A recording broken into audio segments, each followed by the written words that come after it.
Hello বন্ধুরা, good morning. আমার ছোট্ট এই মিনি ব্লগে তোমাদের সকলকে স্বাগত। তো দিনটা শুরু হলো বেশ ঝলমলেভাবে। তারপরে আমি নিজের জন্য চটজলদি একটা ব্রেকফাস্ট বানিয়ে নিলাম। তারপরে নিজেকে একটু ফ্রেশ করার জন্য আমুলের এই লস্যিটা খেয়ে নিলাম। তারপরে আমি হেয়ার স্পা করার জন্য ওপরে উঠে গেলাম। হেয়ার স্পাটা করে নিচ্ছি, দিদি আছে বলে ওর কাছেই করে নেব, কারণ নিজে একা একা হাতে করা হয় না। তো আমি লরিয়ালের সব কিছু নিচ্ছি, সিরাম আর হেয়ার স্পার জন্য ক্রিমটা। তারপরে বাটিতে নিয়ে নিলাম পরিমাণ মতো, আমার যতটা চুলের লেন্থ অনুযায়ী আমি হেয়ার স্পার জন্য নিয়ে নিয়েছি ক্রিমের পরে আমি সিরাম দিয়ে দিলাম। সিরামটাকে এবার মিক্স করে নেব।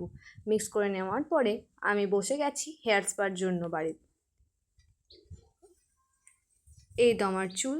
দিদি এবার আমার জন্য মাথাটা মাসাজ করে দিচ্ছে। মাথাটা এবার আস্তে আস্তে আমার চুলের লেন্থগুলোতে ক্রিমগুলো মাখাচ্ছে। এটাকে ভালো মতো মাথায় মাসাজ করতে হবে।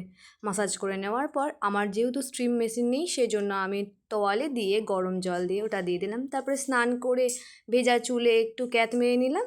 তারপরে লাঞ্চ করার পরে একটা আইসক্রিম খেয়ে নিয়ে হ্যাপি সানডে।